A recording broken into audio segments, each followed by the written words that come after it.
Ever since our babies got old enough to know that someone's at the front door, we've had to teach them, do not open the door for people you don't know, right? So whenever they go to the door, they hear the doorbell ring or they hear someone knock, they go run into it. What's the first thing they want to do? They want to grab that handle and open the door. But we had to tell them, no. Make sure you look outside and you know who it is and it's someone we want to let in. Yeah. Hi, I'm Shauna to speak regarding your family discipleship. We are inviting you into our home to come and study the Bible with us. We are finishing up 2 John. It is a short letter to an individual, and now we are the individual. So we are studying it and finding out exactly what God is trying to tell us. And verses 10 through 13, we'll finish it up. I'm going to read those and then we'll get started with the discussion. And it says, if anyone comes to you and does not bring this teaching, do not take him into your house or welcome him. Anyone who welcomes him shares in his wicked work. I have much to write to you, but I do not want to use paper and ink. Instead, I hope to visit you and talk with you face to face so that your joy may be complete.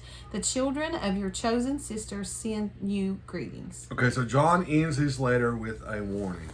And he says, don't just let anybody in. And he's not talking about your home physically as much as he is spiritually. Look, be careful what you let in, right? If these people come to you and they're teaching you something other than the gospel of Jesus Christ, don't let them in.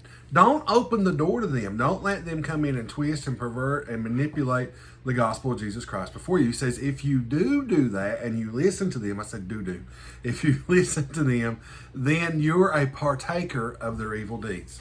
So John discusses in this letter the spirit of the Antichrist, and what that is anything that is going to teach against Jesus Christ and the gospel of the truth.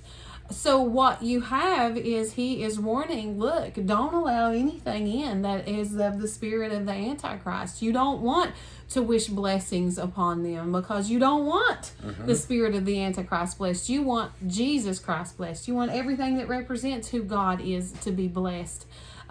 So we have to make sure that what we are doing is in all things pursuing righteousness, and that we are upholding righteousness, and that we are teaching our children righteousness. And when we do that, we have to be careful of what we let in our lives, and especially into our home. Right, and it's not just, he's not just talking about a person per se, because look, we live in the future now, right? So we can let things in a lot different ways other than someone sitting before us face-to-face talking about us, right? We can watch the wrong movies and let spiritual things in their lives that do not belong there, right? We can listen to the wrong music that pervert and manipulate our minds and twist them into something else. We can listen to speakers who tell us about self-help or everything's pointing to one God, or all these different things. We can let these things in. This is why from a very, as parents, from the beginning of our child's life, we've been very careful who we allow to have influence over our children, because we do not want them to teach them wrongly or to establish a habit in their life that's going to be hard for them to break later. We want them to know the truth, and those around them to feed them with the truth. You know, a few years ago, the Lord had given us instruction on preparing our home as a place of refuge. And when we did that, we had to take a very serious look at everything in our home, whether it was a movie that we had on DVD or books or... Even if it's something we didn't watch that was old, it was just here. Right. It was just here. It was just something that we possessed. Maybe it had some form of witchcraft on it or something. I don't know. Whatever it was, we made sure that we made our home a place where God's glory would dwell, where it was somewhere where we would not be ashamed for Jesus to show up at the door and us welcome him into every room.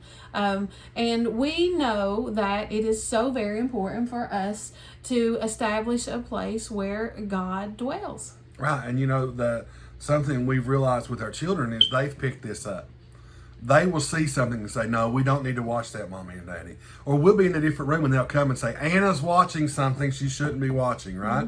Because she's actually clicked something on the iPad, and it's nothing mean or dirty, but it might be pertain to witchcraft or something that we don't want. She's watching this, Daddy or Mommy. We've got to turn it, right? So they've started to develop that habit in their lives and given them that tender conscience. That's something else we prayed for. God, give us tender consciences, right? Correct us when we're wrong. And we want that. And that's what John's saying here. Look, be careful what you let in.